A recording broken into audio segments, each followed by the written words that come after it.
కూటమి పార్టీల స్ఫూర్తితో సేవా కార్యక్రమాలు అవనిగడ్డ నియోజకవర్గ వ్యాప్తంగా చేస్తానని కూటమి పార్టీల సానుభూతి పరుడు వికృతి శ్రీనివాస్ తెలిపారు. ముఖ్యమంత్రి చంద్రబాబు తనపై నమ్మకం ఉంచి నియోజకవర్గ బాధ్యతలు ఇస్తే అందరినీ కలుపుకొని వెళ్తూ నియోజకవర్గంలో పార్టీ జెండా రెపరెపలాడిస్తానని అన్నారు. అలాగే విజనరీ లీడర్ ఆయన చంద్రబాబు మరొక 10 ఏళ్ల పాటు ముఖ్యమంత్రిగా కొనసాగాలి అంటున్న కూటమి పార్టీల సానుభూతి పరుడు వికృతి శ్రీనివాస్తో మా correspondent Raj Kumar face to face. నియోజకవర్గంలో పరిచయం అక్కర్లేనటువంటి పేరు. ప్రస్తుతం ఆ నియోజకవర్గంలో ఉన్నటువంటి ప్రజలందరికీ తానే పెద్ద దిక్కుగా ఉంటూ ఉన్నటువంటి సమస్యలన్నింటినీ కూడా ఒక ప్రభుత్వంతో కానీ ఇటు ప్రజా ప్రతినిధులతో కానీ సంబంధం లేకుండా ప్రజా సమస్యలే ముఖ్యంగా ఒక సేవా దృక్పథంతో ఆ ప్రజలందరికీ కూడా అండగా నిలుస్తూ ఉన్నటువంటి నాయకుడు ప్రస్తుతం మన ముందున్నారు. అవనిగడ్డ నియోజకవర్గ ప్రజలందరూ కూడా రాబోయే ఎన్నికల్లో తానే తమ నాయకుడైతే ఈ వచ్చేటువంటి పరిస్థితుల్లో ఖచ్చితంగా అవనిగడ్డ రూపురేఖలు మారతాయని వారందరూ కూడా ఆశాభావం వ్యక్తం చేస్తున్నారు. ప్రస్తుతం ఆ మనిషి మనతో ఉన్నారు, వికృతి శ్రీనివాస్. ఆయనతో మాట్లాడదాం. సార్, ఎట్లా ఉన్నారు ప్రస్తుతం ఉన్నటువంటి పరిస్థితుల్లో? అంటే చివరి క్షణం వరకు కూడా గత ఎన్నికలు ఉన్నటువంటి తర్వాత సేవా కార్యక్రమాలు అంటే సాధారణంగా అందరూ కూడా ఒక ఎమ్మెల్యే అవుతారని అందరూ కూడా భావించారు. చివరి వరకు సీటు కూడా మీకే అనేటువంటి, కానీ చివరి క్షణంలో అది చేజారింది. అసలు ఆ పరిస్థితులు ఎలా ఎదుర్కొన్నారు, మళ్ళీ తట్టుకుని నిలబడ్డారు, ఎట్లా ఉన్నారు అసలు? సీటు ప్రయత్నించడం అనేది అది అందరూ తెలిసిందే. సీటు రాకపోవటం అనేది దివి తాలూకాలో చిన్న పిల్లలను అడిగినా చెప్తారు. మళ్ళీ నేను ఇన్ని రోజుల తర్వాత మళ్ళీ దాని గురించి మళ్ళీ ప్రత్యేకంగా చెప్పి అంత ఇష్టం లేదు. సీటు ఎందుకు చేజారింది, దాని యొక్క పరిణామాలన్నీ దివి తాలూకాలో చిన్న పిల్లలు అడిగినా చెప్తారు.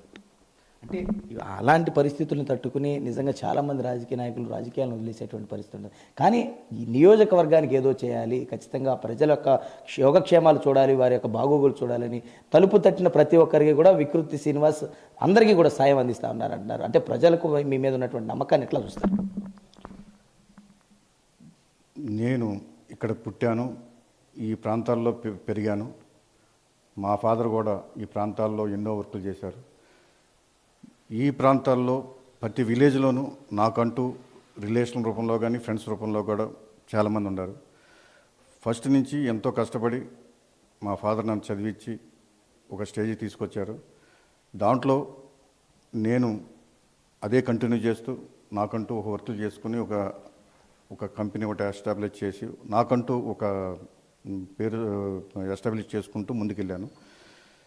మా ఫాదరు పెంచిన విధానంలో కానీ నాకున్న కనెక్టివిటీలో కానీ ప్రజలు పడుతున్న బాధలు, చిన్న చిన్న పనులు, ఇప్పుడు కాదు, ఇప్పుడు అంటే రాజకీయాల్లో ఏదో టికెట్ ట్రై చేశాను వచ్చాను, అంతకు ముందు నుంచి కూడా ప్రజలకి ఏదో చేయాలనే తపంతో ఎవరు నా దగ్గరికి వచ్చినా గత 15-20 సంవత్సరాల నుంచి అలా చిన్న చిన్న పనులు చేసుకుంటూ వాళ్ళలో అప్పటి నుంచి ఒక మంచి శ్రీనివాస్ దగ్గరికి వెళ్తే ఏదో ఏ పనైనా అడిగితే ఈజీగా చేస్తాడు అనే నమ్మకంతో వాళ్ళు ఎంతో ఆనందంగా నన్ను ఆప్యాయతగా నన్ను దగ్గరికి వస్తున్నారు, నాతో చిన్న చిన్న పనులు చేయించుకుంటున్నారు. వాళ్ళ ఆనందం చూసి నాకు చాలా హ్యాపీ అనిపించింది.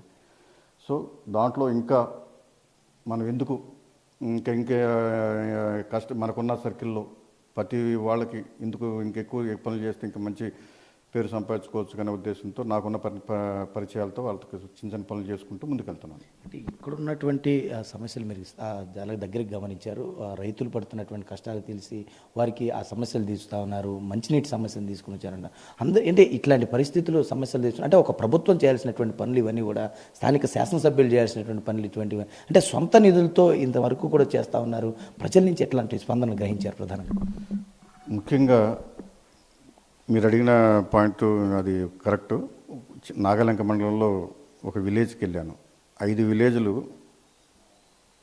గత 5 సంవత్సరాల నుంచి వాళ్ళు ఇన్ టైంలో పంట వెళ్ళని పరిస్థితి నా దృష్టికి తీసుకొచ్చారు. అరే, ఇది చిన్న విషయం.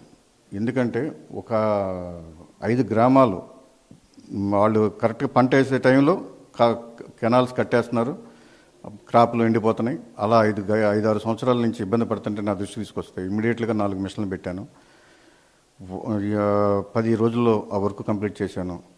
ఆ కెనాల్ ఫ్లో అయ్యే విధానం చూసి వాళ్ళు పడిన ఆనందం చూసి ఇక ఎంత ఆనందం అనిపించిందంటే ఇప్పుడు మనిషి డబ్బు సంపాదించడం అనేది ప్రతి వాళ్ళు సంపాదిస్తారు.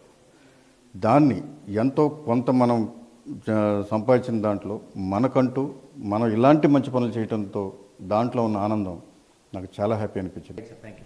అయితే ఇది మొత్తానికి ఏదైతే నియోజకవర్గంలో అధిష్టానం కనుక ఆదేశించి లేదా అధిష్టానం కనుక తన వైపు మొగ్గు చూపితే మాత్రం ఖచ్చితంగా నియోజకవర్గాన్ని ఒక మోడల్ నియోజకవర్గంగా తీర్చిదిద్దడానికి తాను ఎప్పుడు కూడా సంసిద్ధత వహిస్తానంటూ కూడా వికృతి శ్రీనివాస్ చెప్తున్నటువంటి పరిస్థితి.